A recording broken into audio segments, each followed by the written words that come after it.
हम एक बात कहें, कथा हमने सुनी, ये कब आप इसको मानोगे कि मैंने कथा सुनी? कि आप कुछ समय के लिए ये भूल गए कि मैं कहां हूं, मेरा तन कहां है, मेरा मन कहां है, मेरा हृदय कहां है। ये विस्मृति, ये कथा सुनने का प्रमाण है।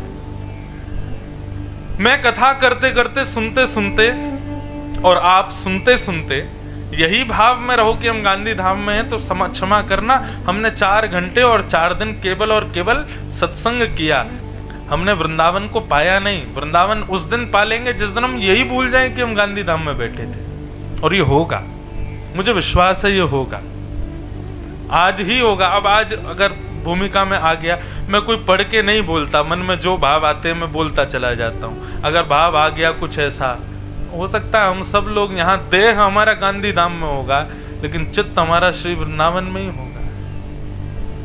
अभी तैयार हो रहा था अपने कमरे में, तब मन में चिंतन तो चलता ही रहता है, जो कुछ कहना है उस विचार का। और एक भाव मन में आया, वृंदावन जाने का विषय नहीं है, वृंदावन पाने का विषय है। वृंदावन जाया नहीं जाता है, वृंदावन पाया जाता है। पाने की जब बात आती है ना, तो वस्तु जो पाने के रूप में है वो मतलब किसी के द्वारा दी जा रही है। तो वृंदावन जाने का विषय नहीं है, वृंदावन पाने का विषय है। किसके द्वारा पाने का विषय है? तो हमारी श्री किशोरी जी के द्वारा पाने का विषय है। किशोरी जी प्रदान करती हैं वृंदावन, वृंदावन जाता नहीं है कोई, वृंदावन पाया जाता है। दूसरी बात, वृंदावन कोई एक नगर है यहां से 1200 किलोमीटर दूर, वहां जब आप ट्रेन से उतरोगे, अंदर जाओगे तो ही वृंदावन आए हो, ऐसा नहीं है। वृंदावन तन के प्रवेश का विषय ही नहीं है, वृंदावन मन के प्रवेश का विषय है। जैसे कि स्कूल में क्लास में कितने बच्चे बैठे हैं, ये उनके मन के प्रवेश से नहीं निर्धारित होता, वो तन से हैं तो उनकी प्रेजेंट लगेगी, है कि नहीं?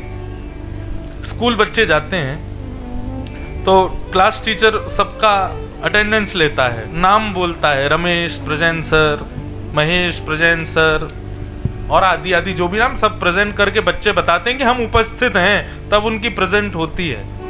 ऐसी हमारे वृंदावन की जो क्लास टीचर हैं श्री किशोरी जी, वो भी सबकी प्रेजेंट लगाती हैं वृंदावन में।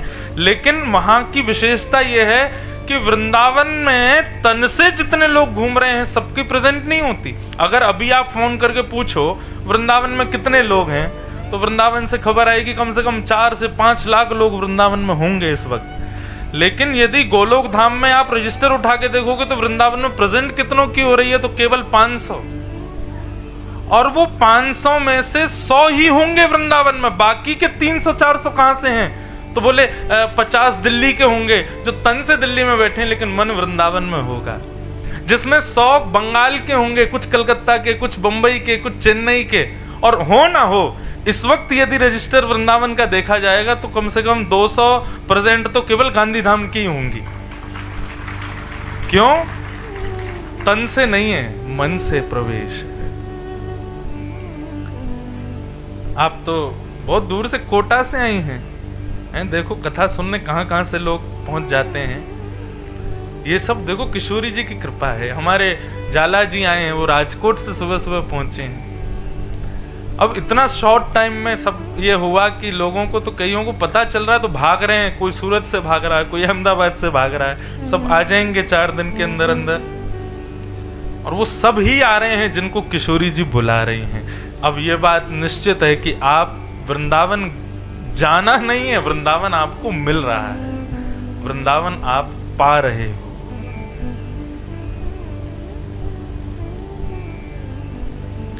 वृंदावन अद्भुत है। अच्छा एक बात,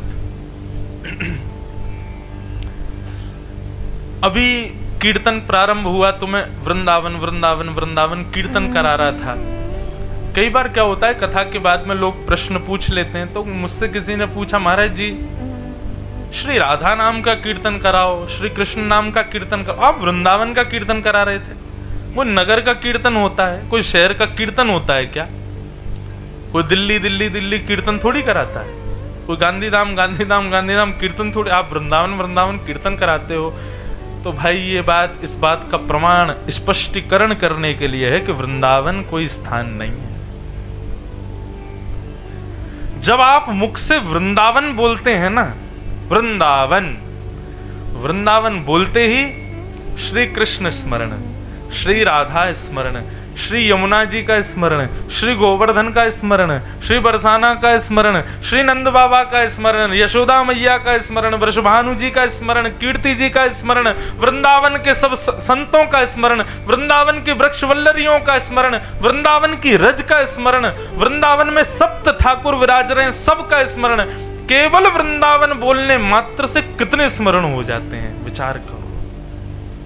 वृंदावन नाम नहीं है, वृंदावन शब्द नहीं है, वृंदावन मंत्र है। मैं तो अपने पथिकों से कहता हूं जो भक्ति के पथ पर चल रहे हैं कि भाई आप अपना गुरु मंत्र माला पर जपा करो। कोई सिद्ध गुरु ने मंत्र दिया उसको भी जपो, लेकिन मेरी एक ब्रजवासी की कहनी मान लीजिएगा। सब करने के बाद अंत में वृंदावन वृंदावन वृंदावन वृंदावन जरूर करना, क्योंकि वृंदावन का स्मरण करते ही सबका स्मरण। आप केवल वृंदावन बिहारी लाल की जय बोलोगे तो केवल बिहारी जी को प्रणाम होगा, केवल राधा वल्लभ लाल की जय बोलोगे तो राधा वल्लभ जी को प्रणाम होगा, लेकिन वृंदावन को प्रणाम करोगे तो सबको प्रणाम हो जाएगा। वृंदावन शब्द नहीं है, वृंदावन कोई स्थान नहीं है, वृंदावन कोई तीर्थ भी नहीं है, वृंदावन साक्षात मंत्र है। और वृंदाव भगवान कृष्ण का नाम है, वृंदाव। ऐसा वृंदावन, उस वृंदावन को हम बारंबार प्रणाम करते हैं, नमन करते हैं और प्रार्थना करते हैं हमें अधिकार दीजिएगा अपना। वृंदावन सबको अधिकार नहीं देता है। आपको पता है महाराज जी भी मंच पे बैठे हैं, भागवत के हमारे शुद्धि सब ब्राह्मण देवता भी बैठे हैं, सब राक्षस गए वृंदावन। पूतना को भी अधिकार वृंदावन में प्रवेश का मिल गया।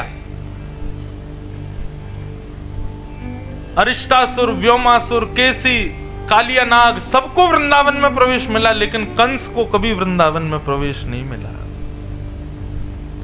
कंस कभी वृंदावन नहीं आया। क्यों? क्योंकि किशोरी जी की कृपा नहीं थी कंस के ऊपर। ये कृपा का अधिकार राक्षसों को भी मिला है, तभी तो भागवत में वर्ण हमारे शास्त्रों में आज्ञा देते हैं कि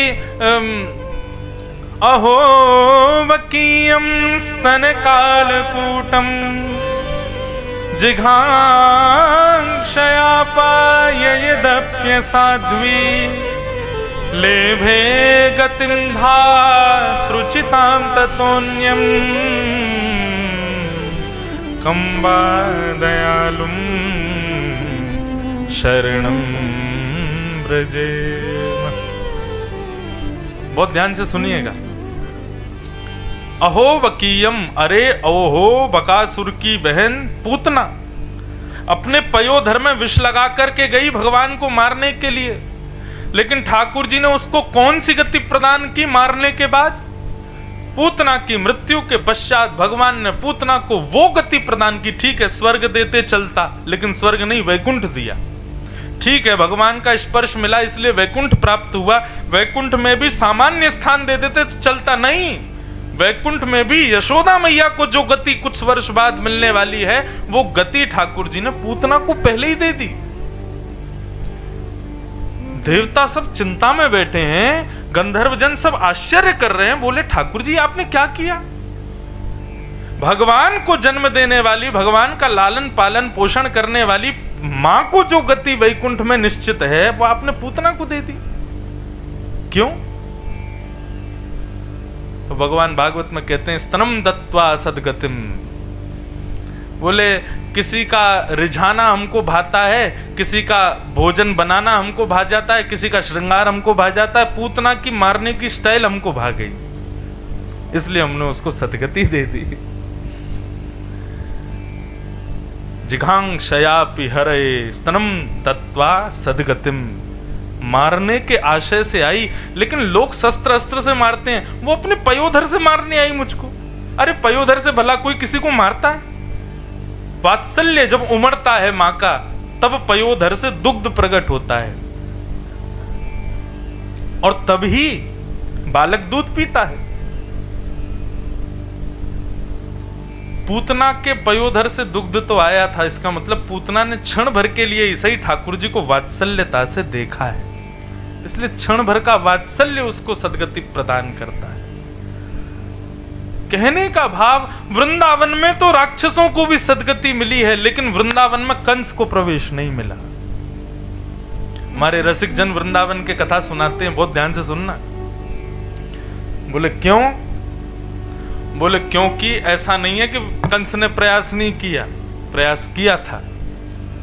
अभी आगे आगे चलते जाओगे ना, ऐसा ऐसा रहस्य पता चलेगा आपको जो आपने कभी नहीं सुना।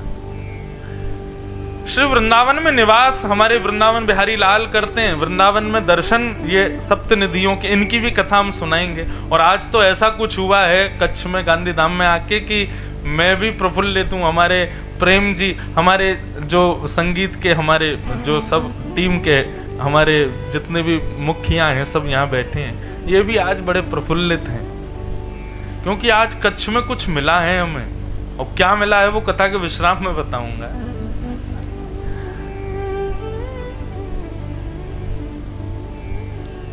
तो ये सप्त निधियां हैं हमारे वृंदावन की। दर्शन में हमारे वृंदावन में ठाकुर जी ही हैं। आप बिहारी जी जाओगे राधा रानी नहीं दिखेंगी, राधा वल्लभ जी जाओगे राधा रानी का दर्शन नहीं है, राधा रमन जी जाओगे राधा रानी नहीं है। किसी से पूछोगे श्री राधा रानी कहाँ है? नाम राधा वल्लभ, नाम राधा रमन, नाम राधा कुंज बिहारी, लेकिन राधा रानी कहाँ है? तो सब बताएंगे बगल में वो घूंघट करके बैठी हुई दिख रही हैं। एक घूंघट में आपको ऐसा दिखेगा कोई नवी नयेली बहू घूंघट करके बैठती है, ऐसे किशोरी जी बगल में बैठी हैं घूंघट करके, लेकिन वास्तव में किशोरी जी का दर्शन नहीं है वृंदावन में। क्यों? अब किसी राजा से मिलने जाओगे तो पहले सैनिक मिलते हैं और सैनिक परीक्षण करते हैं, तब राजा से मिलवाते हैं। तो ये वृंदावन के सैनिक हैं सारे, हमको यही मिलते हैं। राजा तो श्री किशोरी जी हैं, वो किसी को अधिकार देते हैं तब किशोरी जी मिलती हैं। ये हमारे वृंदावन के द्वारपाल हैं, सब खड़े हैं इधर उधर। अच्छा, ये अधिकार भी हमारा है, आप गुजरात के लोगों का नहीं है ये बोलने का, ये ब्रजवासियों का अधिकार है। हम ठाकुर जी को सैनिक बोल सकते हैं, हम ठाकुर जी को द्वारपाल बोल सकते हैं। एक बार हमारे एक पंडित जी कह रहे थे, बोले महाराज जी ठाकुर जी ने हमारे साथ क्या किया? मैंने क्या किया? बोले गीता का ज्ञान दे दिया हरियाणा वालों को, सोने की द्वारिका दे दी गुजरात वालों को, और ब्रजवासियों को क्या दे के गए? चोर की उपाधि। मैंने कहा नहीं, ज्ञान दिया हरियाणा में, कुरुक्षेत्र में, महाभारत के युद्ध के मध्य, और संपत्ति दी गुजरात को, लेकिन खुद को दिया ब्रजवासियों को। अपनी बुद्धि दी हरियाणा को, अपनी संपत्ति ऐश्वर्य दिया गुजरात को, लेकिन खुद को न्योछावर कर दिया हम ब्रजवासियों के लिए। आज भी श्री जगन्नाथ में दोनों भुजा उठा करके खड़े हैं, और मानो इसी भाव से खड़े हैं कि कोई ब्रजवासी आए तो उसको मेरे हृदय से लगा दो। ब्रजवासी वल्लभ सदा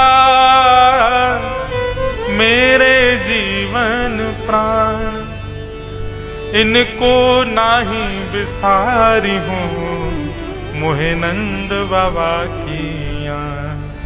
ठाकुर जी कहते हैं मैं नंद बाबा की सौगंध खा के कहता हूँ मैं सब भूल जाऊंगा, लेकिन ब्रजवासियों को कभी नहीं भूल सकता। क्यों? बोले ये मेरे प्राण हैं। किसी के प्राण उसकी संपत्ति में, किसी के प्राण उसके पत्नी में, किसी के प्राण उसके धन में, लेकिन हमारे ठाकुर जी के प्राण हम ब्रजवासियों में। ब्रजवासी प्रसन्न रहते हैं, ठाकुर जी खुश रहते हैं। तो हमारी किशोरी जी की कृपा नहीं थी कंस के ऊपर, लेकिन कंस ने क्या कभी प्रयास नहीं किया वृंदावन आने का? किया। पूतना को भेजा, धेनुकासुर को भेजा, कितने बड़े बड़े राक्षस भेजे, ऐसा नहीं है कि कंस ने प्रयास नहीं किया, किया। जब देखा कंस ने कि सब मारे जा रहे हैं तो कंस एक दिन खुद आया। लेकिन बंधुओं, हमारा वृंदावन साधारण नहीं है। आप सबने कथा सुनी हो तो एक बार जब रास बिहार हो रहा था तो देवादिदेव महादेव शंकर भगवान सोमनाथ पधारे हमारे वृंदावन में। क्या हुआ था पता है? फिर वृंदावन में प्रवेश नहीं हुआ। गोपियां बोली कि हे महादेव, आप भीतर नहीं जा सकते। तो महादेव बोले हमको रास करना। बोले रास में तो एक ही पुरुष जाएगा, वृंदावन में एक ही पुरुष है, बाकी सब स्त्रियां हैं, आपको भीतर जाना है तो पुरुष वेश त्यागना पड़ेगा। और परिणाम यह हुआ कि महादेव वहां गोपेश्वर महादेव गोपी बनकर के विराजमान हो गए। इसकी तो एक प्रसंग भी आता है कि एक बार एक बहुत बड़े संत थे, उन्होंने अपने जीवन में एक संकल्प लिया कि मैं कभी स्त्रियों को नहीं देखूंगा। कभी कहीं स्त्री दिख भी जाती थी तो वो ऐसे हाथ कर लेते थे, और उनके साथ में कुछ लोग चलते थे, वो पर्दा करते हुए चलते थे। कहीं भी माताएं बहनें दिखती थी तो दौड़ के जाते, बोले साइड हट जाओ, कहीं छुप जाओ, हमारे महाराज जी आ रहे हैं। अब माताएं बहनों को बड़ा अजीब लगता था, बोले कि भाई हम ऐसे भी क्या हैं कि हमको देख ही नहीं सकते। एक दिन मीराबाई का दो ही काम, तीन ही काम थे वृंदावन में। एक तो जगह जगह दर्शन करना, संतों के मध्य में जाके कुछ सत्संग करना, और विहरणी बन करके गाना। ये तीन ही काम थे वृंदावन में मीराबाई के। मीराबाई पूरी लिस्ट निकालती थी पूरे दिन कि आज किन किन संतों के पास जाना है। एक दिन उस लिस्ट में उन्हीं संत का नाम आया जो कन्याओं को, स्त्रियों को नहीं देखते थे। मीराबाई को नहीं पता था, मीराबाई पहुंच गई। सैनिकों ने और जो संत के जो शिष्य थे उन्होंने रोका, बोले कि आप भीतर नहीं जा सकती। क्यों? हमारे गुरुजी का नियम है, वो स्त्रियों को नहीं देखते। अच्छा, मीराबाई का कभी आप चरित्र सुनेंगे ना, अब हम बोले ही जाते हैं, साल 2 साल कभी अगर अवसर होगा गांधीधाम में, फिर 4 दिन के लिए मीरा चरित्र सुनाएंगे। हमने कभी मीरा चरित्र कभी नहीं कहा आज तक, लेकिन अब भक्तिपथ परिवार यहाँ है, हमारे महाराज जी विराज रहे हैं, हमारे प्रेम जी और किरण जी, इनका पूरा परिवार सब मेरे ही हो गए हैं। तो कभी कभी मन होगा कि कुछ हटके कहना है तो हम आ जाएंगे गांधीधाम। हमारे लाल जी ने स्वीकार तो कर ही लिया है, तो कभी अवसर होगा साल 2 साल में कभी, तो 3-4 दिन के लिए मीरा चरित्र भी कहेंगे। बहुत सुंदर है मीराबाई का। आप चरित्र सुनेंगे तो वहां पे अनुभव होगा कि श्री मीराबाई जो थी ना, थोड़ी सी भक्ति भाव तो उनके अंदर था, लेकिन थोड़ी सी हठीली भी थी। थोड़ा सा लड़ने झगड़ना तो नहीं कहेंगे, लेकिन हाँ अपने बात को प्रमाणित कर देती थी। तो मीराबाई ने जैसे सुना स्त्रियों को नहीं देखते, हाथ जोड़ करके बोली, अच्छा तो मतलब आपके गुरुजी पुरुष हैं? शिष्य बोले कि क्या बात करती हो? बोले क्योंकि वृंदावन में तो एक ही पुरुष है, राधा रमण। उसके अलावा यहाँ तो महादेव भी स्त्री बनकर के बैठा है, यहाँ तो महादेव भी गोपी बनकर के बैठा है। लेकिन आपके गुरुजी शायद महादेव के भी देव होंगे, इसीलिए वो पुरुष हैं। चलो आप उनको मेरा निवेदन कर देना, हमने तो यही सुना है कि वृंदावन एक ही पुरुष है, बाकी सब यहाँ गोपी। और ऐसा कह के मीराबाई चली गई।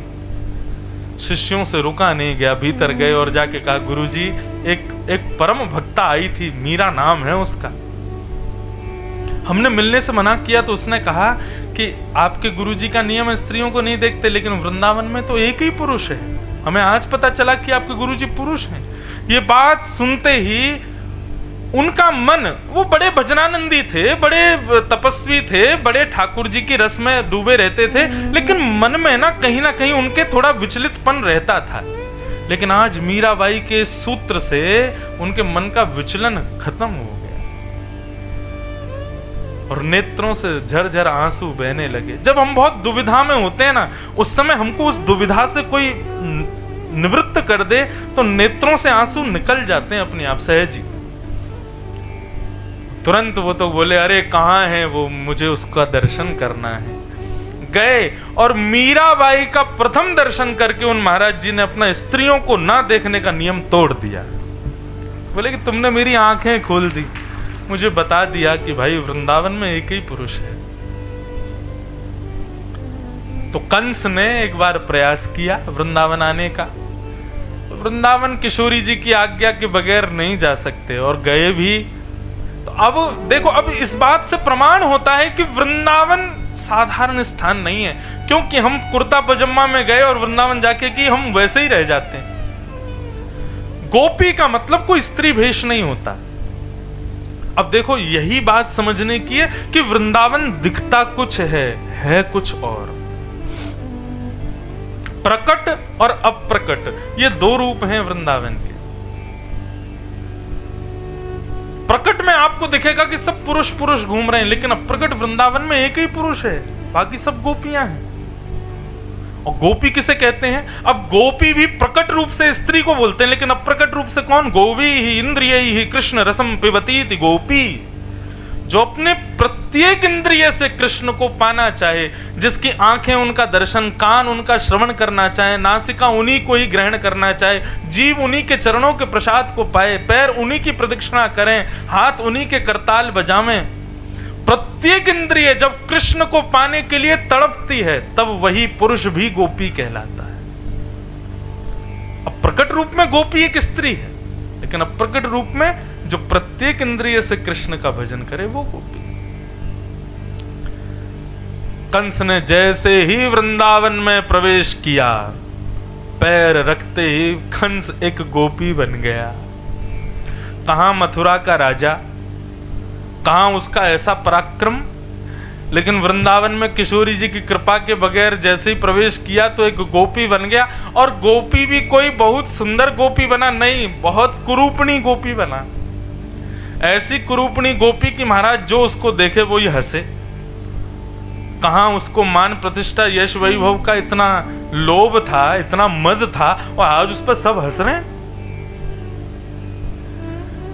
कंस रोने लगा, अपने आप को छुपाने लगा, ये क्या हो गया, ये लहंगा फरिया कहां से आ गए। जैसे तैसे जाके उसने यमुना जी में अपने आप को जब देखा तो नथनी नाक में, कानों में कुंडल, और महाराज बिल्कुल वो तो प्रचंड गोपी बन गया। गोपी बोला ये क्या हो गया मेरे साथ। तब कंस ने अपने गुरुजी को पुकारा। उसके गुरुजी कौन? श्री नारद जी। हमारे नारद जी सबके गुरु हैं, राक्षसों के भी गुरु हैं, देवों के भी गुरु हैं। नारद जी आए, बोले अरे कंस ये क्या हो गया, तुम्हारा रूप तो बड़ा भयानक हो गया। बोले कि अरे पता नहीं क्या, जब से वृंदावन आया मैं तो कृष्ण को मारने आया था, लेकिन यहाँ पर आते ही ये क्या हो गया है, मेरा रूप बदल गया है, कुछ करो, मुझे कैसे भी बचाओ। मैं वापस मथुरा नहीं जा सकता, इस रूप में मथुरा गया तो मेरी रही कही जो थोड़ी बहुत जो मेरी सम्मान है वो भी नष्ट हो जाएगा। तब नारद जी ने जाके किशोरी जी से प्रार्थना की कि हे श्यामा जी, कंस जो है आपने उसको गोपी बना दिया है। बोले मैंने नहीं बनाया है, वृंदावन गोपी बनाता है। वृंदावन का प्रसाद है गोपी स्वरूप। पुनः याद रखिए, गोपी स्वरूप स्त्री भेष को नहीं कहते। वृंदावन का प्रसाद क्या है कि प्रत्येक इंद्रिय कृष्ण के लिए रोए, वो गोपी है। ये वृंदावन का प्रसाद है, ये मैंने कुछ नहीं किया है। लेकिन श्री जी आप कृपा करो ना, ठाकुर जी की आगे की लीला में कंस वध कैसे होगा अगर वो गोपी रूप में रहा तो। तब किशोरी जी बोली एक काम करो, उसको एक अपराध करना पड़ेगा वृंदावन में, तब वो दोबारा राक्षस बनेगा। सुनो, बात बहुत गहराई की है। वृंदावन में उसको अपराध करना पड़ेगा तब वो दोबारा राक्षस बनेगा। बोले अपराध क्या करना पड़ेगा? बोले किसी गोपी के यहां जाकर के और गोबर के कंडे थापने पड़ेंगे। कंडा समझते हैं? आपके यहां क्या बोलते हैं उसको? छाड़ा? छाड़ा? हाँ, तो गोबर का छाना थापना पड़ेगा। तो गोबर का छाना जब थापेगा तो वो जब सूख जाएगा। अब तो सुनो अपराध क्या है। किसी गोपी के यहाँ उसकी गाय के गोबर का छाना थापेगा और वो जब सूख जाएगा तब उसको चोरी करके किसी और गोपी को बेचेगा। ये अपराध जब करेगा तब कंस दोबारा राक्षस बनेगा। गोबर चुराने का अपराध जब करेगा तब राक्षस बनेगा। कंस को जाके नारद जी ने बताया, तब कंस ने ये अपराध किया। एक गोपी के यहाँ जाकर के उसने काम मांगा, तो गोपी ने कहा हमारे यहाँ की गैयाओं की गोबर उठाया कर। तो कंस वहां गोबर उठाता था, उनका छाड़ा बनाता था, और जब वो सूख जाते थे तो उनको चुरा करके दूसरी गोपियों को बेच देता था। इस अपराध की वजह से कंस दोबारा राक्षस बना और भागा फिर मथुरा। ये है वृंदावन। आज लोग वृंदावन आकर के कितने बड़े बड़े अपराध कर रहे हैं, कौन सी राक्षस योनि मिलेगी उनको? खैर, हमें अपराधों की चर्चा नहीं करनी, लेकिन हमारी चर्चा का केंद्र बिंदु क्या है? तो वृंदावन जाया नहीं जाता, वृंदावन पाया जाता है। और पाया कैसे? श्री किशोरी जी की कृपा से। अब 7 दिन का एक नियम और समझिए, सॉरी 4 दिन का। वैसे आप लोगों को 4 दिन मिल रहे हैं, लेकिन हम फिर 2 दिन नारायण सरोवर भी जा रहे हैं, वहां पर भी कुछ ना कुछ कथा करेंगे। तो हमको तो पूरे 6-7 दिन ही मिल रहे हैं एक प्रकार से। तो 4 दिन का एक नियम और है कि अब यहाँ पर सामान्य कथा या सामान्य श्लोक या वैसे तो सामान्य नहीं है, सब श्रेष्ठ ही हैं, लेकिन यहाँ पर वृंदावन रसिकों की चर्चा ज्यादा होगी। और मैं पहले ही बता दूं कि वृंदावन रसिकों की चर्चा वृंदावन से बाहर करना एक प्रकार से निषेध प्राय है। वृंदावन से बाहर करना निषेध है। लेकिन वृंदावन कौन है? जहां रसिक जन मिल जाएं, जहां पर सब गोपी भाव कृष्ण को प्राप्त करने को बैठे हो, वो स्थान वृंदावन ही है। इसलिए ये परिसर वृंदावन है, इसलिए यहां मैं कर रहा हूं। तो रसिक जनों की हम चर्चा करेंगे।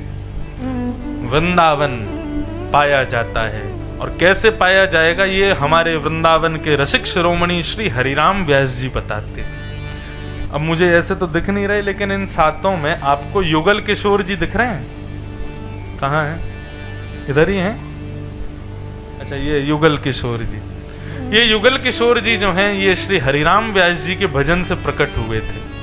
आजकल श्री युगल किशोर जी जो हैं, ये पन्ना में विराजते हैं। पन्ना एक मध्य प्रदेश में क्षेत्र है, बहुत बड़ा टाइगर नेशनल पार्क भी है वहां पर। बाकी पन्ना प्रसिद्ध इसलिए वहां हीरे होते हैं, वहां पर आप विराजते हैं। 7 ठाकुर प्रकट वृंदावन में हैं, लेकिन अब मुगलों के आने के बाद में कुछ कुछ ठाकुर वृंदावन से चले गए।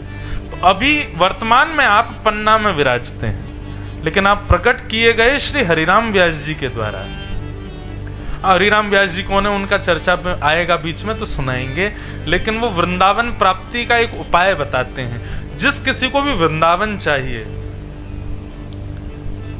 चाहे इस जन्म में मन बुद्धि वृंदावन की हो जाए, चाहे अगला जन्म हमको वृंदावन मिले, वो इस भाव का आश्रय ले।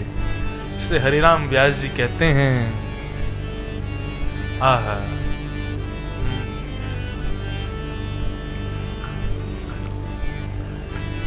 किशोरी तोरे चरणन की रज पाऊं, किशोरी तोरे चरणन की रज पाऊं। गाओ। किशोरी तेरे चरणन की रज पाऊं, किशोरी तेरे चरणन की रज पाऊं। ओ बैठे रहूं कुंजन के कोने, बैठे रहूं के कोने, बैठे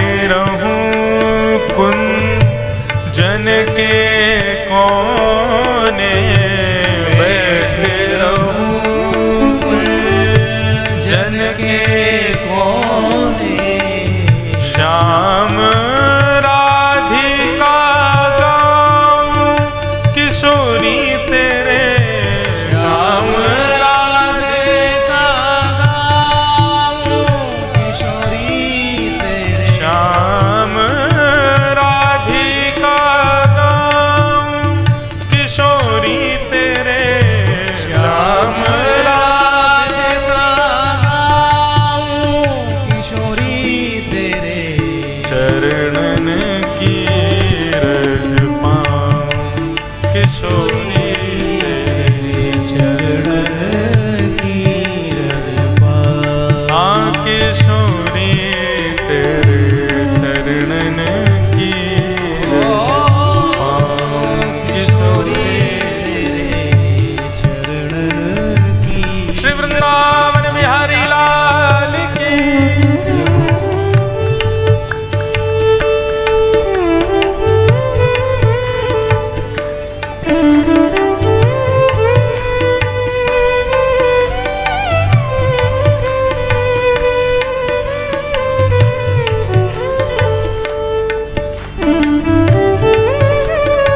रज को ब्रह्मादिक तरसत, जा रज को ब्रह्मादिक तरसत, जा रज को ब्रह्मादिक तरसत, जा रज को ब्रह्मादिक तरसत, सूरज शीश चढ़ाऊं किशोरी तेरे, सूरज शीश चढ़ाऊं किशोरी तेरे, सूरज शीश चढ़ाऊं किशोरी तेरे, सूरज शीश चढ़ाऊं किशोरी तेरे, व्यास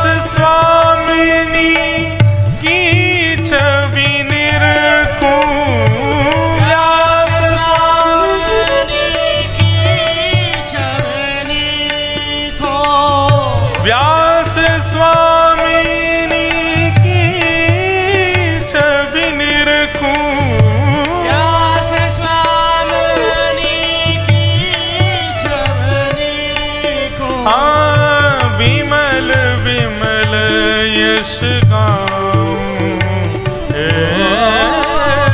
विमल विमल यश गाऊं, किशोरी तेरे चरणन की रज पाऊं, किशोरी तेरे चरणन की रज पाऊं, श्री राधे तेरे चरणन की रज पाऊं, श्री राधे तेरे चरणन की रज पाऊं, श्री वृंदावन बिहारी लाल की जय।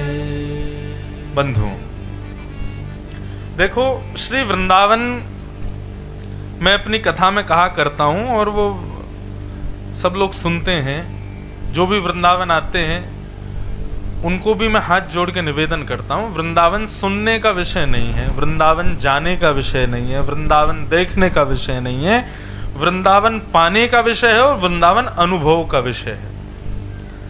हमारे महाराज जी रसगुल्ला खावें और मुझसे कहें कि महाराज जी रसगुल्ला बड़ा मीठा है, मैं कहूं कैसा मीठा है, ये कहें गन्ना जैसा मीठा है, मैंने कि गन्ना कैसा मीठा, बोले चीनी जैसा मीठा है, मैंने चीनी कैसी मीठी है। अब ये कितना भी कहें मीठा मीठा मीठा, इनके कहने से मुझे मीठे का स्वाद नहीं आएगा, स्वाद तो खाने से ही आएगा। ऐसे ही वृंदावन अगर मैंने सुना दिया है ना, आप नहीं समझ पाओगे। वृंदावन अनुभव का विषय है। या रस को रस खान विलोकत, कहां विजातीय कुल में जन्मा रस खान, वो वृंदावन उसने ऐसा नहीं कि कोई वो वैष्णव कुल से था या सत्संग सुनता था। केवल रसखान के प्रसंग में ऐसा आता है कि रसखान जो थे ना, वो सुंदरता देखने के बड़े आदी थे। रसखान का ये नियम था, उसको कहीं सुंदर स्वरूप दिख जाए या कोई सुंदर दिख जाए तो रसखान थोड़ी देर रुक जाते थे, उसको देखने लगते थे। एक बार कुछ हरि चर्चा करते हुए संतों को सुना तो वे ठाकुर जी के सौंदर्य का वर्णन कर रहे थे। रसखान ने सुन लिया तो रसखान के तभी से मन में आया, इतना सुंदर क्या हो सकता है, ये इतना सुंदरता का वर्णन कर रहे हैं, ऐसे कमल नेत्र हैं, ऐसी नासिका, ऐसी मुस्कान, ऐसे घुंघराले केस, सांवले सलोने, त्रिभंग लली, पीतांबरी पहनते हैं, अरे आप लोग ऐसे ही बोल रहे हो, इतना सुंदर कोई हो नहीं सकता। बोले रसखान कभी तो आएगा तेरे सामने, तब पता चलेगी। अब रसखान को क्या मतलब पड़ा था वृंदावन से? केवल वो तो आगरा से इंद्रप्रस्थ जा रहा था राजा की आज्ञा मान करके, लेकिन जैसे ही लखी जिन लाल की मुस्कान, वृंदावन में श्याम सुंदर ने कृपा कर दी और रसखान को जैसे ही दिख गए, सदा के लिए वृंदावन का होके रह गया रसखान। राजा ढूंढते ढूंढते वृंदावन आए, वृंदावन आकर के रसखान को देख करके बोले, अरे रसखान। बोले कौन रसखान? अरे तुम हमारे सेनापति हो। रसखान बोले, हम किसके सेनापति, कहाँ के रसखान, कौन है, हमें कुछ नहीं पता, हम श्याम सुंदर के श्याम सुंदर हमारे, केवल हमको इतना पता है, सदा के लिए वृंदावन के हो गए। तो कहने का अभिप्राय, वृंदावन सुनने का और वृंदावन जानने का विषय नहीं है, वृंदावन तो अनुभव का विषय है।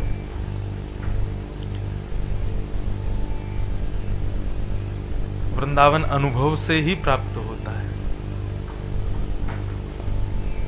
बहुत सावधानी से सुनो। तो वृंदावन विषय में हम चर्चा तो कर रहे हैं, लेकिन वृंदावन को यदि जानना है तो पहले श्याम सुंदर और श्री किशोरी जी के स्वच्छंद रूप को समझो।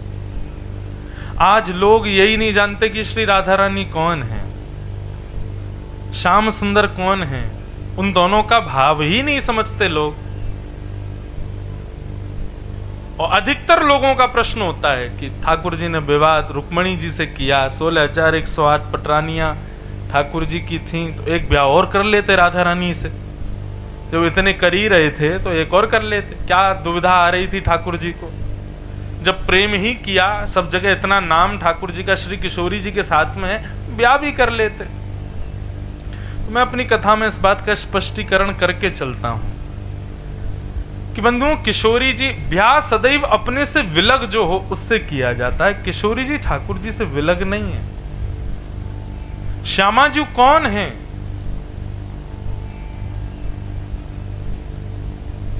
श्री ठाकुर जी का ही प्रतिबिंब स्वरूप है श्री किशोरी जी।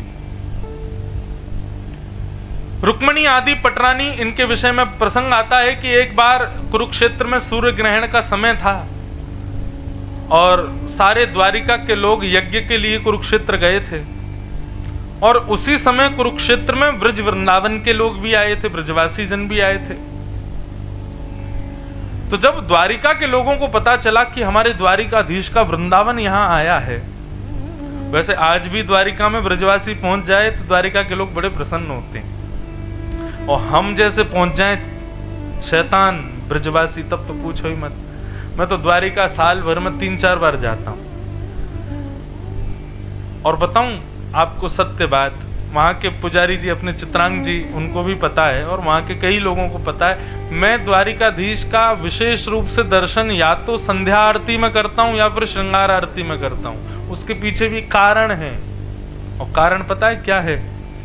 क्योंकि केवल संध्या और श्रृंगार आरती में ही द्वारिकाधीश वंशी धारण करते हैं, मुरली धारण करते हैं। बाकी के समय सब गुजरात के लोग वंशी दूर रखते हैं हमारे ठाकुर जी से। क्यों? कहीं बंशी देखेंगे तो कहीं ब्रज की याद नहीं आ जाए इनको, इसलिए हमारे ये विनोद की बात है। लेकिन उस समय ठाकुर जी मुरली मनोहर है, भले ही द्वारिकाधीश हैं, राजाधिराज हैं, लेकिन हमारो लाला तो वंशी जब धारण करे ना तभी भाव आवे वाकु देखवे में। अच्छा, ब्रजभाषा आपको समझ में आएगी? मुझे तो हिंदी बोलने में डर लग रहा है, लेकिन ब्रजभाषा अगर बोलूं बीच बीच में तो समझ पाओगे ना। तो हम ब्रजवासी ने तो लाला को मुरली मनोहर रूप में ही देखवे में भावे हमें तो कई बार हम द्वारिकाधीश का दर्शन करने जाते हैं और महा जय जयकार होती, राजाधिराज महाराज वसुदेव नंदन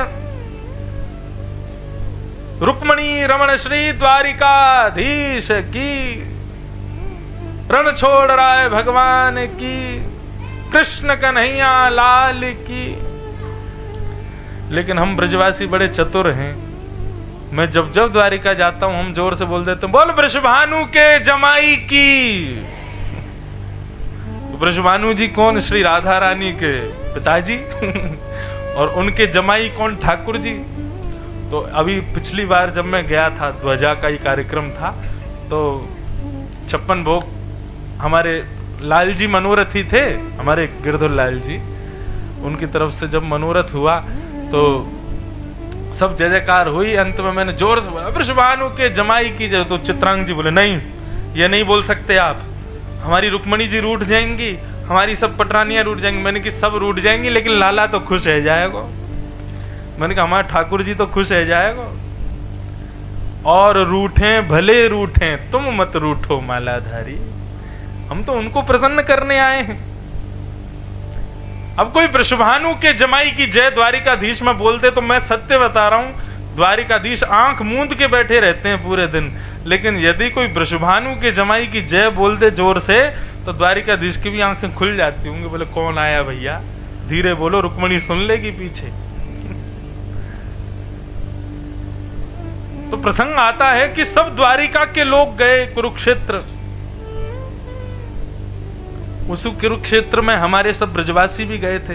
तो सब द्वारिका के लोगों ने मन बनाया, बोले कि अरे ब्रजवासी आए हैं, हमारे ठाकुर जी के सब प्रिय ब्रजवासी आए, चलो दर्शन करके आते हैं। सब दर्शन कर रहे थे। ये नंद बाबा हैं, यशोदा जी हैं, रोहिणी जी हैं, ये हैं, सबके दर्शन हो रहे थे। लेकिन कृष्ण पटरानियों को एक प्रलोभन था। बोले राधा रानी आई हैं।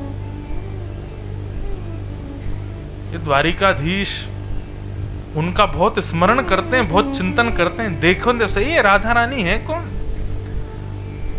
अब कृष्ण पटरानियां हैं, सबको अपने रूप का तो भाव है ही है कि हम बहुत त्रिलोकी सुंदरी हैं। सब अपने सौंदर्य का भाव लेकर के हमारी श्री जी को, हमारी श्यामा जी को देखने के लिए गए।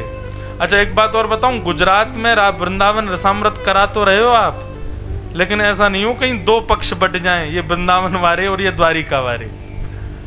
क्योंकि हमारे यहाँ तो श्यामा जू वही, हम तो ये तक कह देते हैं, हमारी माई श्यामा जू को राज, जाके अधीन सदा ही सांवरो, या ब्रज को सरताज। हमारे माई श्यामा जू को राज। द्वारिका में नहीं हो सकती है वृंदावन रस चर्चा, कच्छ में फिर भी संभव है। द्वारिका में तो मेरी कभी कभी जोर से लड़ाई हो जाती है वहां के पुजारियों से।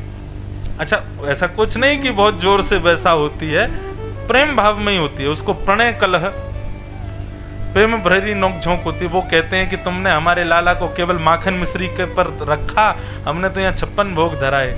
मैंने कहा ये भाव रखो कि हमने लाला तंदुरुस्त करके भेजा द्वारिका, माखन मिश्री खिला के बढ़िया भेजा, तभी लड़ पाया राक्षसों से। ऐसे चलती रहती है वहां। तो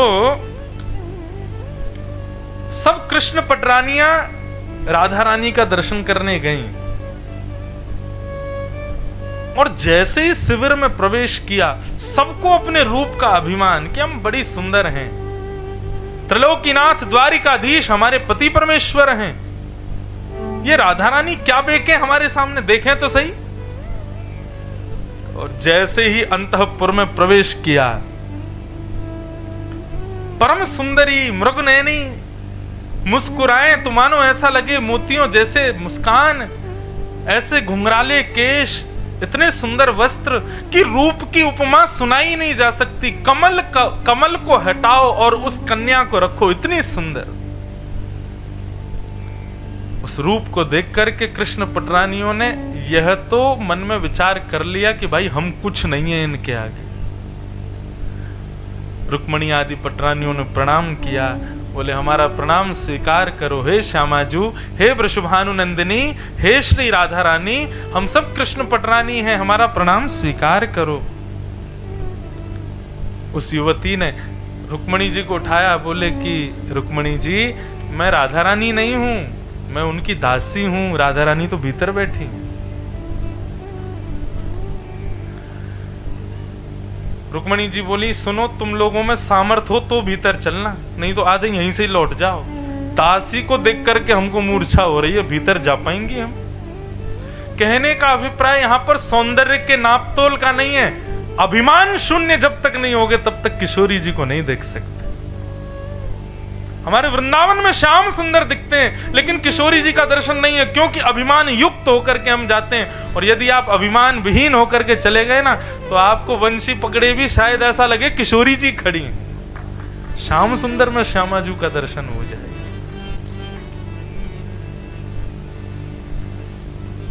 और स्थिति ये कि जब रुक्मणी जी भीतर प्रवेश करती हैं तो और सुंदर एक कन्या का दर्शन हुआ। प्रणाम करते हुए कहा आप राधा रानी हैं? बोले नहीं, मैं भी दासी हूं। और अंदर जाओ। और अंदर गए, कम से कम 7 कन्याओं का दर्शन किया, और पहली वाली से अगली वाली उससे दुगनी सुंदर होती है। स्थिति यहां तक पहुंच गई कि रुक्मणी जी ये भी भूल गई कि मैं रुक्मणी हूं। जब इस परिणति में पहुंच गई तब भीतर प्रवेश किया।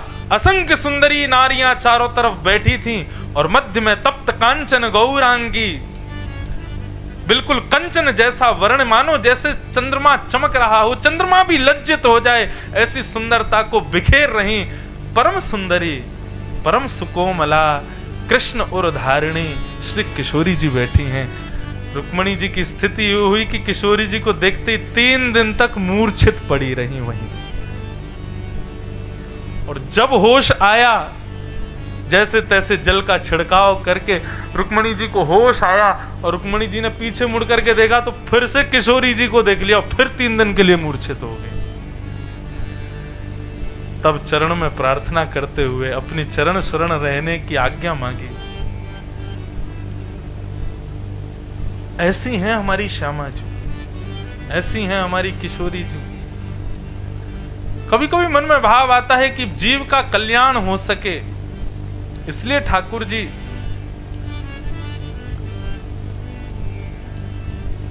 ब्रज से अकेले ही आए, किशोरी जी को वहीं छोड़ के आए कि आपके रूप का, आपके भाव का, आपकी भक्ति में सबका प्रवेश नहीं हो पाएगा। जो रस चंचरीक है, जिसको रस मिला है, जो रस में ओतप्रोत है, वही श्री जी को पहचान सकता है। रुक्मणी जी से किसी ने पूछा, जब रुक्मणी जी बाहर आई तो जो अंदर नहीं जा पाए तो उन्होंने पूछा कि राधा रानी कैसी दिखती हैं। रुक्मणी जी बोली वर्णन का विषय नहीं है, लेकिन फिर भी तुम बहुत पीछे पड़ रहे हो कि राधा रानी का रूप बताओ, तो मैं केवल इतना कह सकती हूँ कि पूरे दिन के थके हारे श्याम सुंदर जब शाम को अपने शयन शैया पर लेटते हैं, अपना श्रृंगार उतार करके थके हारे श्याम सुंदर जब पौड़ जाते हैं, अपने घुंघराले केशों को खोल देते हैं, पीतांबरी थोड़ी उधरी सी होती है, धोती थोड़ी उधरी सी रहती है, मुखमंडल पर एक थकान के कारण निद्रा प्रकट हो जाती है, उस समय के श्याम सुंदर का वर्ण यदि गौर वर्ण कर दिया जाए तो लगेगा कि मानो श्री जी लेटी हुई। ऐसी हैं हमारी श्यामा जी। तो भैया ये श्री जी और वृंदावन का चर्चा का जो विषय है ना, इसको केवल सुन भर लो, बाकी इसमें ज्यादा बुद्धि मत लगाना। ये बुद्धि का विषय ही नहीं है, इसमें ज्यादा ज्ञान का प्रवेश मत करवाना, ये उसका विषय ही नहीं है। कल महाराज जी मेरे को बोल रहे थे, तो बोले कि महाराज जी वेदांती आएंगे, वो भी आएंगे और आदि आदि सब आप मुझे तो बता रहे थे सब आएंगे। मैंने कहा महाराज वृंदावन में तो केवल रस चंचरीकों का प्रवेश है, वृंदावन में बुद्धि लगानी ही नहीं है, बुद्धि का विषय ही नहीं है। तो बस सुनिएगा, मैं बहुत रोक रोक करके विषय आगे बढ़ाऊंगा, क्योंकि वृंदावन का रस सामान्य साधारण नहीं है। इसलिए आप लोग अधिकारी बन के केवल भाव से प्रवेश कर जाना, बुद्धि मत लगाना उसमें कि ये क्या हो गया, ये क्यों हो गया, ये कैसे संभव है। वृंदावन है तो सब संभव है, और वृंदावन में सब संभव है। ऐसा वृंदावन महाराज जी जब बोल रहे थे तो आपने भागवत का एक श्लोक बोला है, वृंदावनम संप्रविश्य सर्वकाल सुखावहम गोप गोपी गवां सेव्यम पुण्याद्रि तृणवीरुधम। श्रीमद् भागवत में ये बात कहीं नहीं है जो वृंदावन के लिए है। ठाकुर जी गोकुल में भी रहे, ठाकुर जी मथुरा भी गए, ठाकुर जी द्वारिका भी गए, ठाकुर जी हस्तिनापुर भी गए, लेकिन जब वृंदावन जाते हैं तब श्री शुक्राचार्य जी क्या कहते हैं कि वृंदावनम संप्रविश्य सर्वकाल सुखावहम। आहा, ये बात ही प्रमाण दे देती है कि वृंदावन कैसा है। बोले ज्यों ज्यों श्याम सुंदर वृंदावन में चरण रख रहे हैं पहली बार, त्यों त्यों श्याम सुंदर के रोए खड़े हो रहे हैं, त्यों त्यों श्याम सुंदर आनंदित हो रहे हैं, त्यों त्यों श्याम सुंदर के नेत्र जल से भर रहे हैं। एक ऐसी स्थिति होती है, कई बार प्रेमी जन कहते हैं कि मैं ब्याह इसी से करूंगा, क्यों, ये चाहे मुझे मारे, चाहे मुझे बिल्कुल पूछे ना, चाहे मेरे साथ बुरे से बुरा करे, लेकिन मैं इसी के साथ ही रहूंगा। ठीक यही स्थिति ठाकुर जी की वृंदावन के प्रति है। कि वृंदावन में चाहे हमको भोजन नहीं मिले, वृंदावन में चाहे हमको आरती ना मिले, वृंदावन में चाहे हमको दर्शनार्थी ना मिले, लेकिन हम रहेंगे वृंदावन में। ये बात और किसी स्थान के लिए है ही नहीं। वहां जगत नियंता, जगदाधार, त्रिलोकीनाथ जो वैकुंठ में निवास करते हैं, वो वैकुंठ, जिस वैकुंठ की सराहना वेद भी करते हैं, जिस वैकुंठ की उपमा का वर्णन देवादिदेव महादेव तक करते करते हार जाते हैं, वो वैकुंठपति जब वृंदावन में प्रवेश करते हैं, तब शुकाचार्य जी कहते हैं वो वैकुंठनाथ को इतना सुख वैकुंठ में भी नहीं मिलता जितना सुख वृंदावनम संप्रविश्य, वृंदावन प्रवेश करने में उनको जितना सुख मिल रहा है। क्यों? ऐसा क्या है वृंदावन में जो श्याम सुंदर को इतना प्रिय है, जो हमारे ठाकुर जी को इतना आकर्षित कर रहा है, जो त्रिलोकीनाथ, जगत नियंता, जगदाधार, जिसको, जो किसी के अधीन नहीं है, जिसको किसी के अधीन रहने की आवश्यकता भी नहीं है, ऐसे वो त्रिलोकीनाथ वृंदावन आकर के इतने प्रसन्न क्यों हो रहे हैं?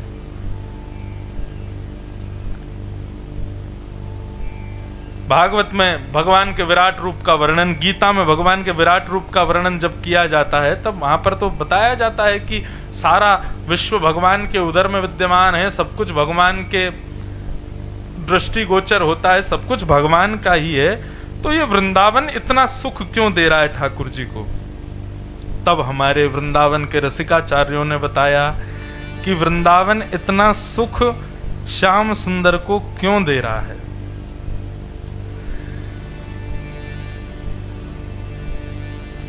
और इस भाव को कहते हुए रसिक जन कहते हैं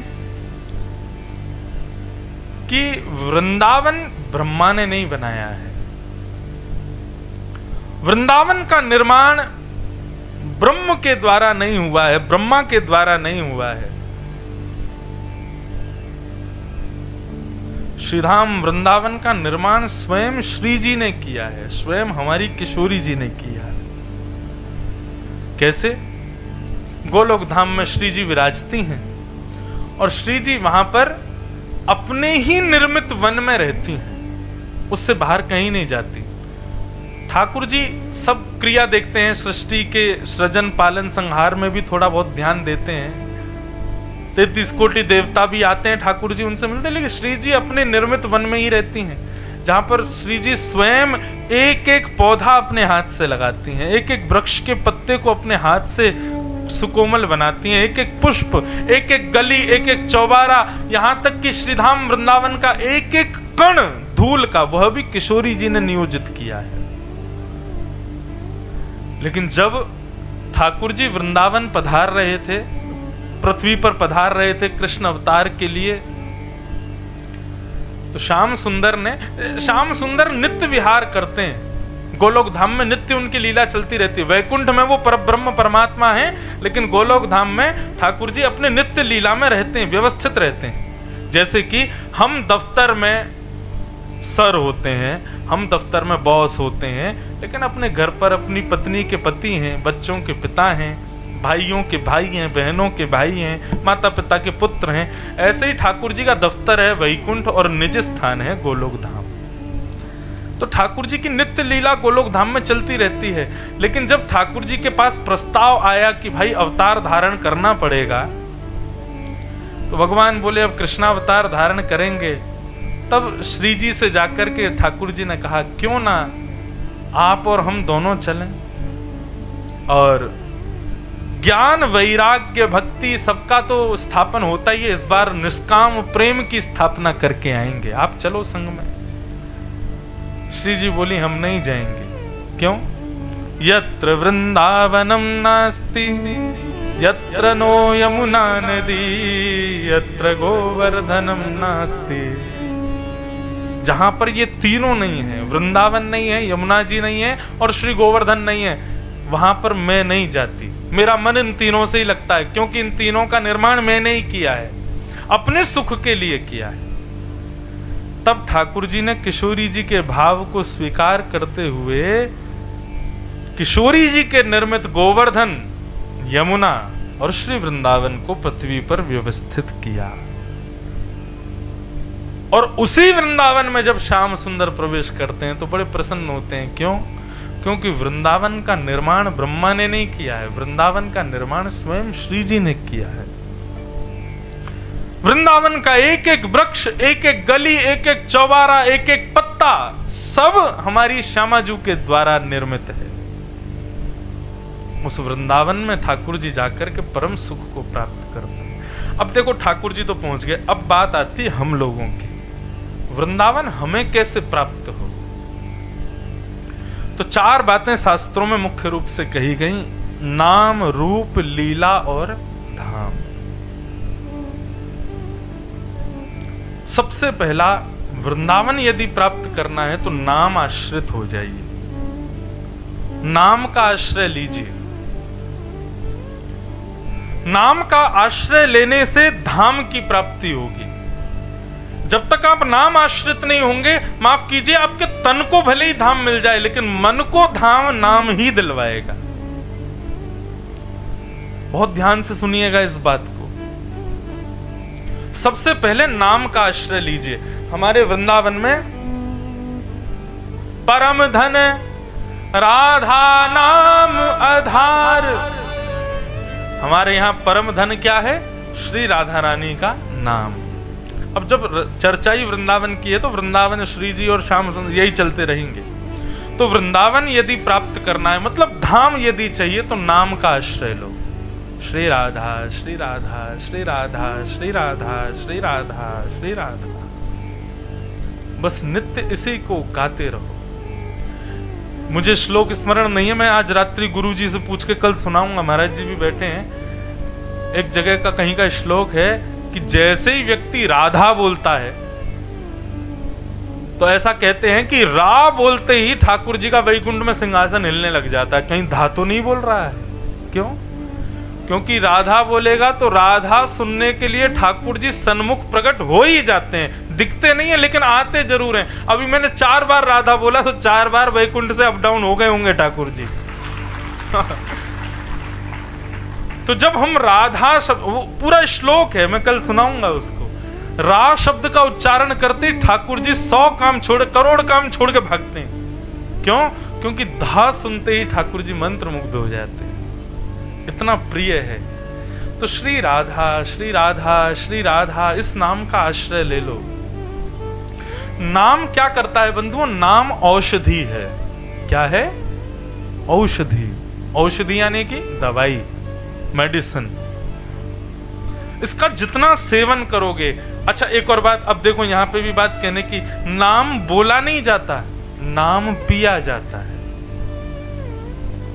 उसकी क्रिया बोलने की है, लेकिन नाम का सेवन किया जाए। श्री राधा श्री राधा, बोल मुख रहा है लेकिन अंदर ऐसी अनुभूति होती है कि श्री राधा भीतर प्रवेश कर रहा है। श्री राधा श्री राधा श्री राधा श्री राधा राधा। इस औषधि का पान करने से क्या होता है? व्यक्ति के हृदय में, बुद्धि में, मन में जितने विकार हैं, जितने दोष हैं, उन सबको राधा नाम औषधि के मात्र जाकर के चिकित्सा करता है। व्यक्ति यदि रोगी है और विशेष रूप से अगर कोविड उसको हो रखा है तो वो प्रतिबंधित है, उसको सब जगह ले जाने का अधिकार नहीं, यहां तक कि कमरे से भी निकलने का अधिकार नहीं है। घर के लोग भी उसको कमरा में बंद करते हैं, बाहर मत आना। क्यों? तुमको रोग हो रखा है। ठीक उसी प्रकार जब हम रोग से ग्रसित हैं, सांसारिक रोग, सांसारिक व्यसन, सांसारिक भोग विलास, ये सब रोग हमको लगे हैं, तब वृंदावन जाने का अधिकार हमको नहीं होता। शरीर से भले ही हम चले जाते हैं लेकिन हमारी अटेंडेंस नहीं होती वहां पर।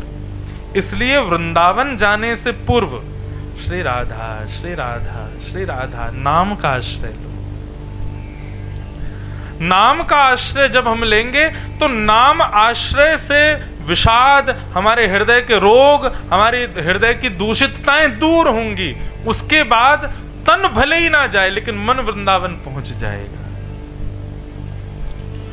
मन का उपस्थित होना वृंदावन में बहुत अनिवार्य है। तो सबसे पहले नाम का आश्रय लो। हमारे यहां सबने यही कहा कि नाम आश्रित हो जाओ। अंत में निकला यह परिणाम, राम से बड़ा राम का नाम। ये तो हम कथा में सुनाते ही हैं। श्री ठाकुर जी से भी बड़ा श्री राधा जी का नाम है, ठाकुर जी का नाम है। वृंदावन उपासकों को श्री राधा नाम आश्रित होना चाहिए। नाम दिलाता है धाम। भक्तमाल जी में एक कथा आती है। एक राजा हुए, उन राजा का नाम था चंद्रपाल। क्या नाम था? जोर से बोलो। चंद्रपाल राजा जो थे, ये शरीर से रहते थे। राजस्थान का एक नगर है करौली, वहां के राजा थे चंद्रपाल राजा। ध्यान से सुनना, नाम व्यक्ति को कैसे वृंदावन में ले जाता है। फिर भले ही आप गांधीधाम रहो, कच्छ रहो, गुजरात रहो, सूरत रहो, बड़ौदा रहो, अहमदाबाद रहो, कहीं भी रहो, नाम यदि आपके पास है तो धाम आपका है, धाम में ही आप हो, यही विश्वास आपको मानना है। तो चंद्रपाल राजा थे करौली में। वो इतने नाम आश्रित थे कि नाम ने उनको पूर्ण रूपेण ठाकुर जी के योग्य बना दिया था। शरीर से राजा थे, रहते करौली में थे, लेकिन नित्य श्रीधाम वृंदावन में ही उनका स्थिति रहती थी, वृंदावन का ही अनुभव करते थे। अब चंद्रपाल राजा की बात तो चलो पहली बार आपने सुना इनका नाम, आपने नाम सुना होगा रैदास, नाम सुना है। श्री रैदास जी की स्थिति ऐसी बताते हैं कि श्री रैदास जी को एक दिन स्नान करते हुए नदी में ठाकुर जी मिल गए। तो रैदास जी उनकी सेवा करने लगे, अपनी कुटिया में रैदास जी को ले आए, रैदास जी ठाकुर जी को ले आए।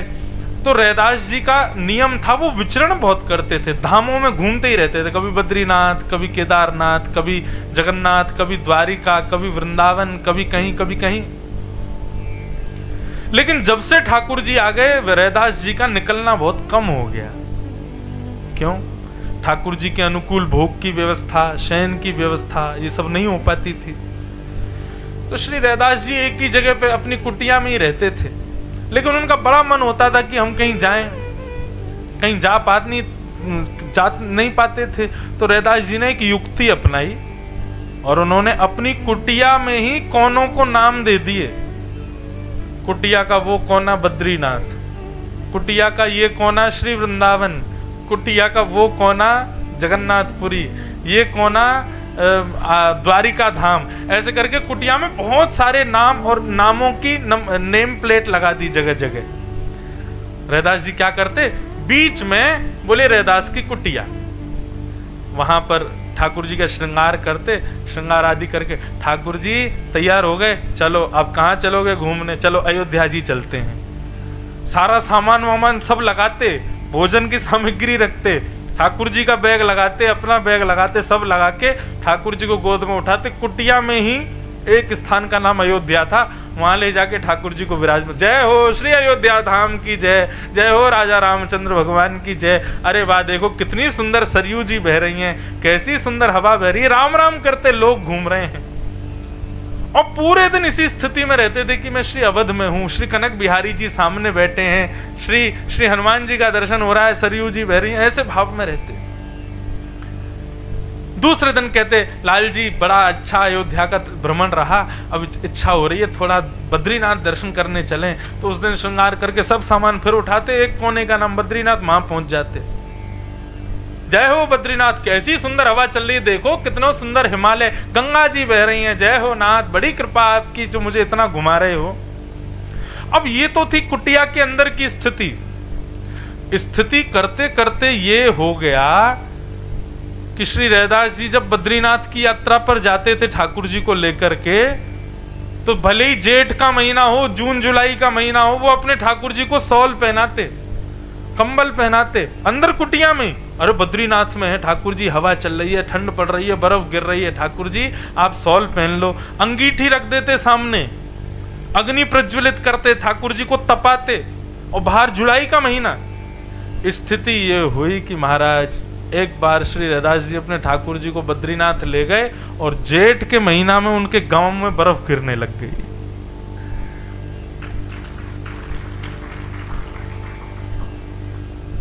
धीरे धीरे गांव वालों को भी पता चल गया, यदि सर्दी के महीने में लू चलने लग जाती तो समझ जाते जरूर आज रैदास अपने ठाकुर जी को दक्षिण ले गया होगा, इसलिए गर्म हवा चल रही है।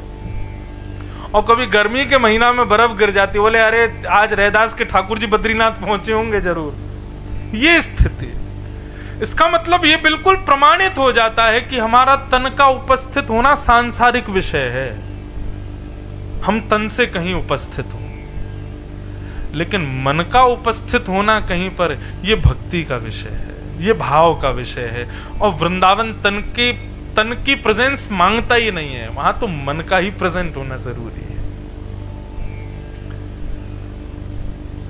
तो चंद्रपाल राजा भले करौली में रहते थे, लेकिन मन ऐसा था उनका कि वो सदैव वृंदावन का स्मरण करते थे।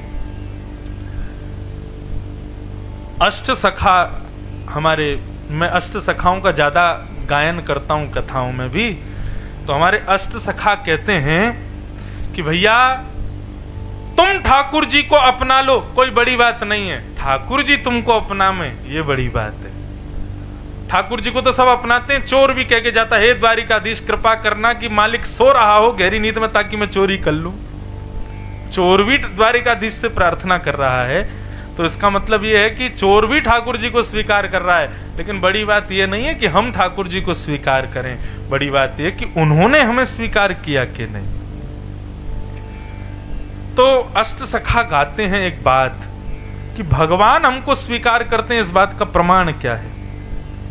और तब अष्ट सखाओं में एक सखा कहते हैं,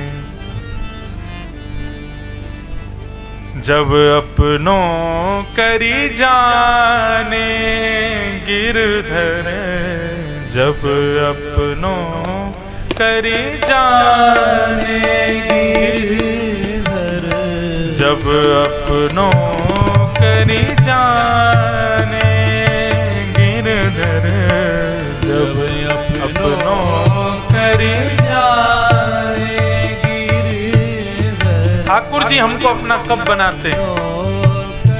मुझे ये पद बड़ा प्रिय, मैं लगभग कथाओं में गाता हूं और लोगों से कहता हूं भैया इस भाव को सुनकर के स्वीकार करो कि ठाकुर जी कब अपनाते हैं। जब अपनों करी जाने गिरधर, जब अपनों करी जाने गिरधर। कब? ठाकुर जी जिसको स्वीकार करेंगे उसकी स्थिति का यहाँ पर वर्णन किया जा रहा है। ताको मन भक्तन की सेवा, ताको मन भक्तन की सेवा, ताको मन भक्तन की सेवा, ताको मन भक्तन की सेवा।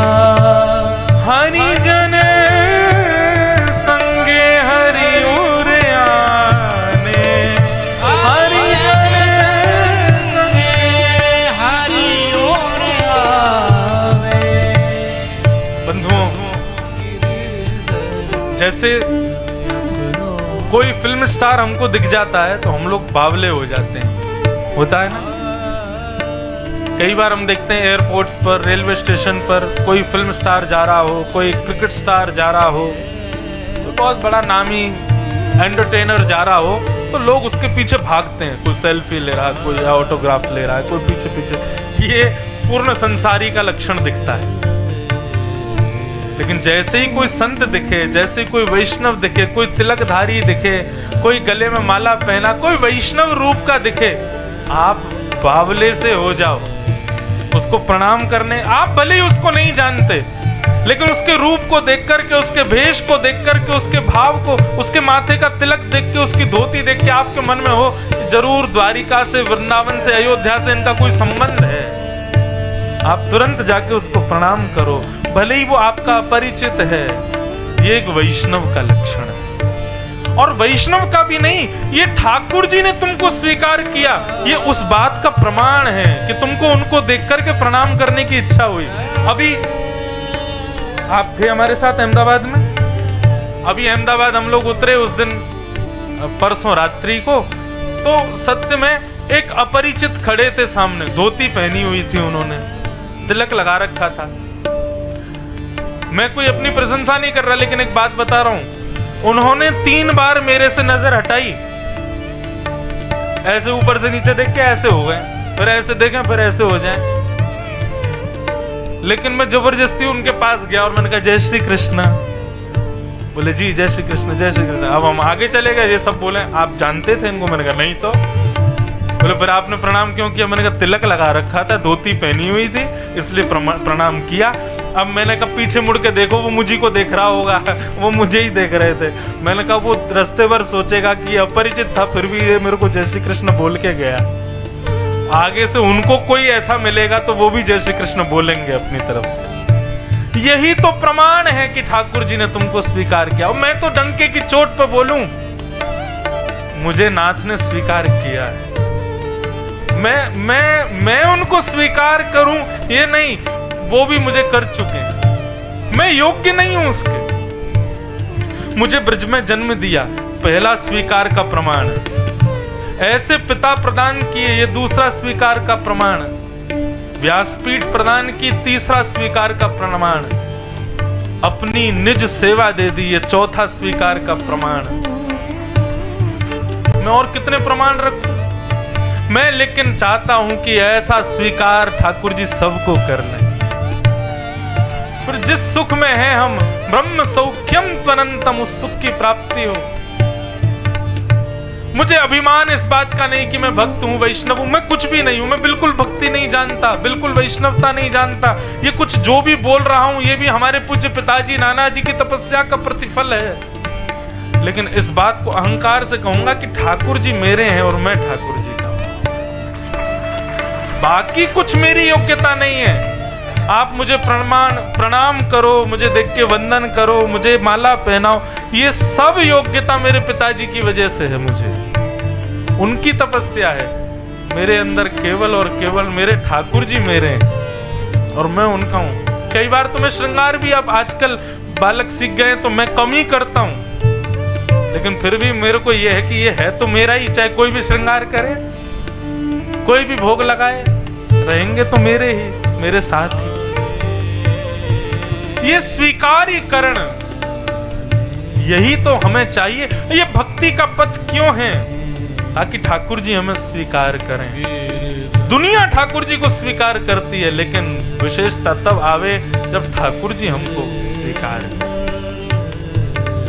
जब अपनों करी जाने गिरधर, जब अपनों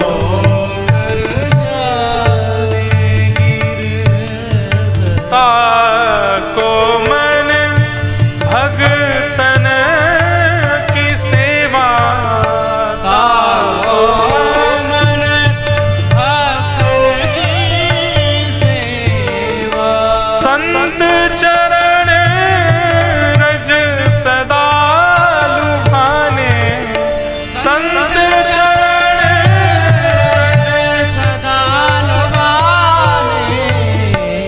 अब तुलसीदास जी को आप सब जानते हो। तुलसीदास जी को ठाकुर जी ने स्वीकार किया कि नहीं बताओ? किया ना।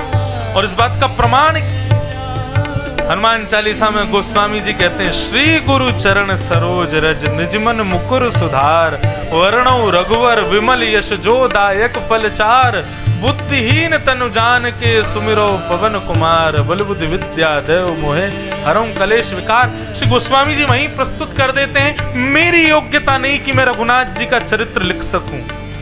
तो ये योग्यता कैसे मिली? बोले श्री गुरु चरण सरोज रज। और वही बात यहां पर अष्ट सखा कह रहे हैं, संत चरण रज सदा लुभाने, संत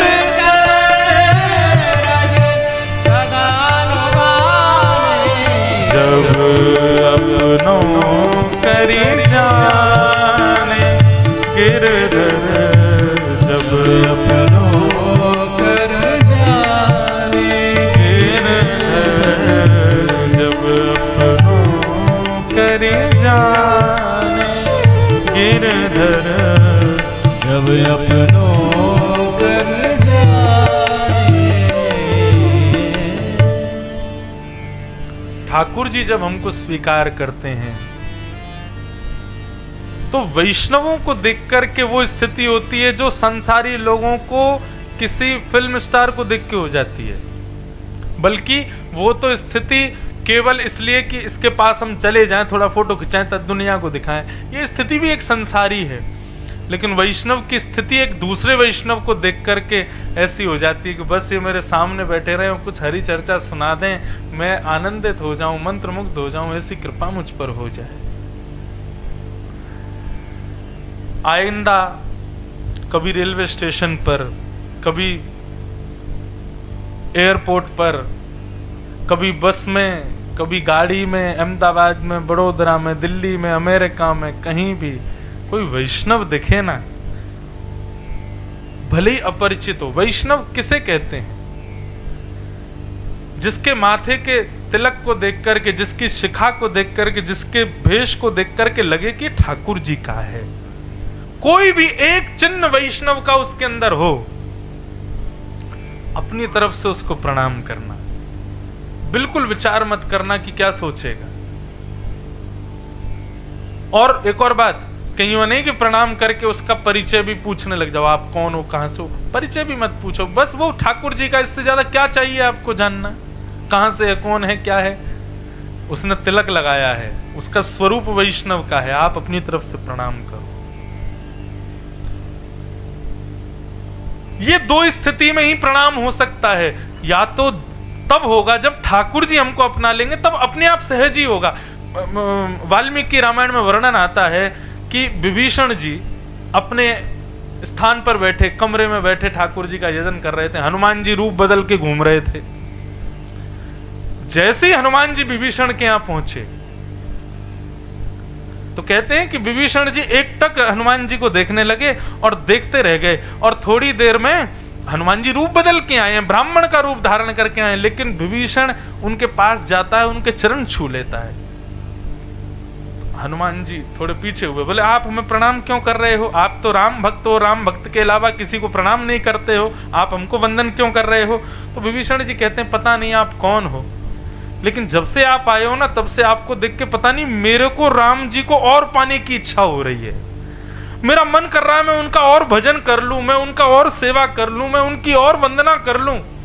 आप जब से आए हो तब से औरा ऐसा हो गया है मेरे स्थान का, मुझे ऐसा लग रहा है कि मैं जितना भजन करता हूं उससे दुगना कर लूं अभी। तो निश्चित ही आप कोई हरि भक्त ही हो, इसलिए मैं प्रणाम कर रहा हूं। हनुमान जी प्रकट हो गए अपने रूप। वह धन्य है विभीषण। भक्त का परिचय भाव से है, उसके वचनों से है, लेकिन प्रथम परिचय उसके स्वरूप से भी है।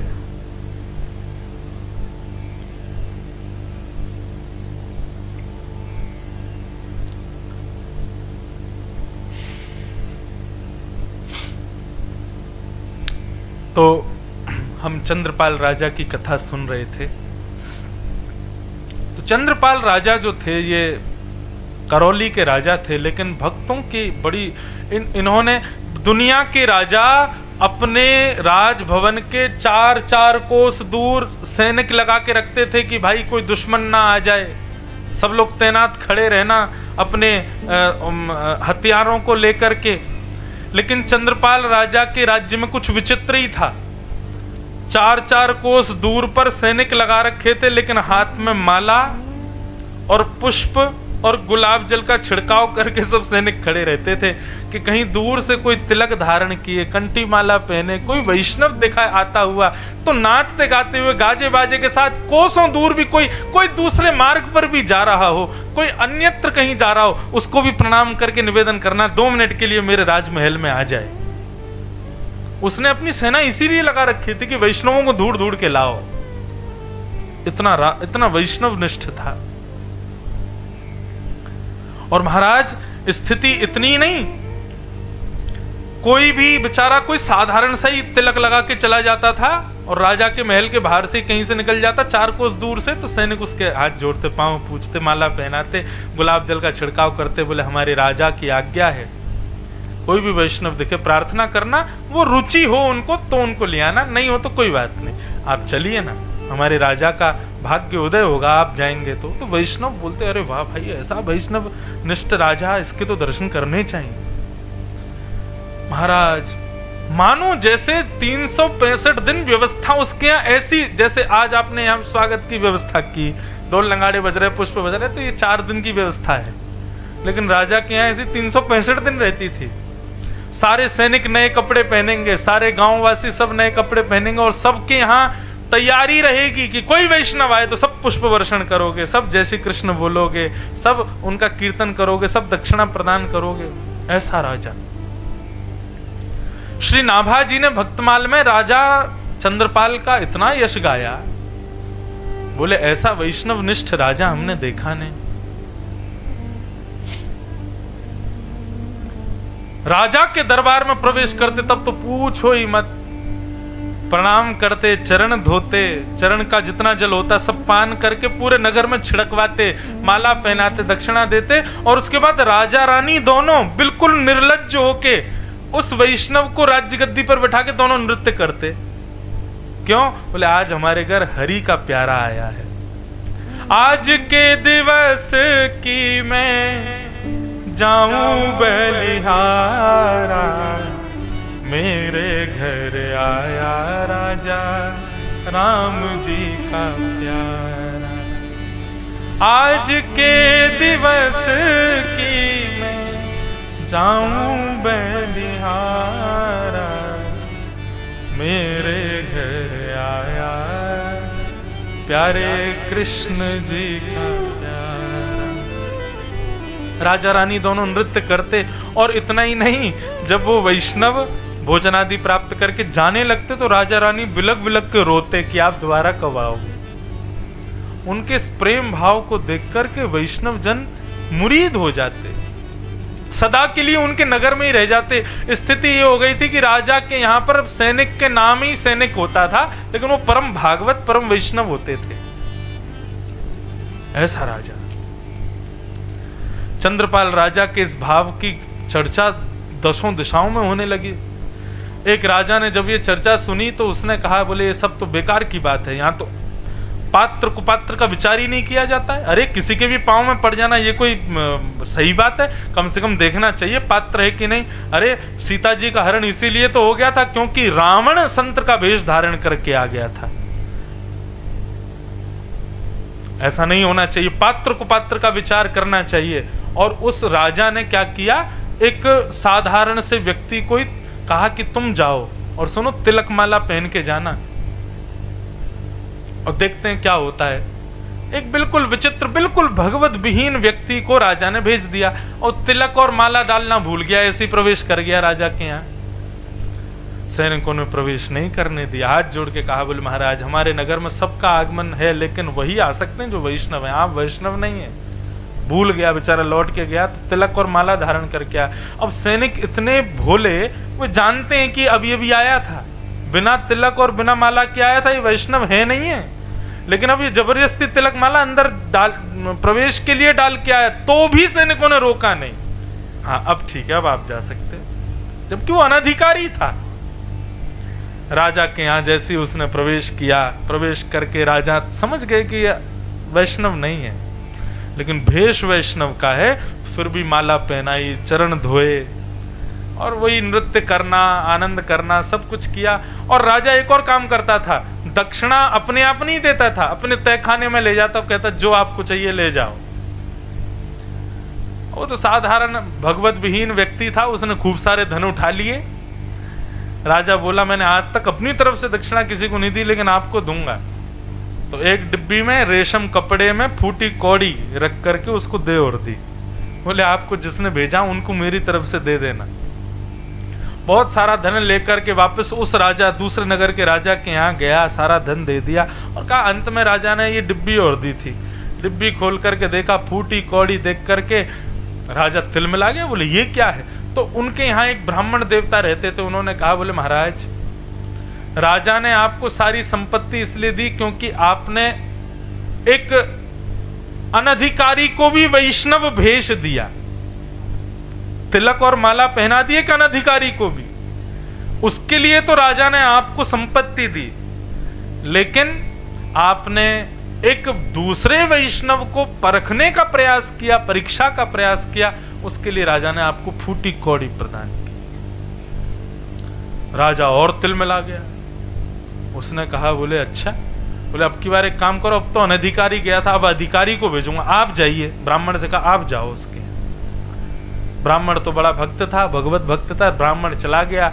ब्राह्मण गए तो महाराज वही स्वागत सत्कार किया। अब ब्राह्मण कथा वक्ता भी था, तो राजा जब नृत्य करने लगा, नृत्य करके प्रणाम किया, तो ब्राह्मण ने कहा बैठो राजन, मैं कुछ सुनाता हूं। तो ऐसी चर्चा सुनाई महाराज, राजा भाव विह्वल हो गए, चरण पकड़ लिए, बोले मेरे यहाँ जो आता है सब प्रणाम करके आनंद करके सब चले जाते, मैं आपको जाने नहीं दूंगा। महीनों तक उस ब्राह्मण को जाने नहीं दिया। महीनों बाद जब वो ब्राह्मण जाने लगा तो राजा ने वही कहा, महाराज दक्षिणा जो आपका मन करे ले लो। तो वहां तो तोता और मैना बैठे थे। उन्होंने कहा ये आपके यहाँ जो तोता मैना के जोड़ा हैं, इनमें से एक मुझे दे दो। तो मैना उसको दे दिया और वो ब्राह्मण मैना लेकर के दूसरे राजा के यहां गए। बोले बड़े दिन में आए हो, बताइए कैसा था राज दरबार। बोले कि अब मैं नहीं बताऊंगा, ये मैना बताएगा। तोता का स्वभाव होता है बोलना। तो जैसे ही प्रवेश किया तो वहां सब लोग सांसारी चर्चाएं कर रहे थे, संसार की चर्चाएं, ये सुंदर, ये कुरूप, इसने क्या पहना, उसने क्या पहना, इसने कितना कमाया, उसने कितना कमाया, इसका घर कैसा, उसका घर कैसा। राजा की सभा में सब यही सब चर्चा कर रहे थे। अब मैना डांट के बोले, अरे पापियों, कृष्ण कहो, राधा कहो, भगवत नाम कहो, क्या संसारी चर्चाएं करते हो। तो जब राजा ने पूछा कि उसकी सभा का महिमा बताओ, बोले कि मैं ब्राह्मण क्या महिमा बताऊं, ये जीव बताएगा। बोले जीव भी जानता है कि सांसारी चर्चा करना पाप है, भगवत नाम कहो।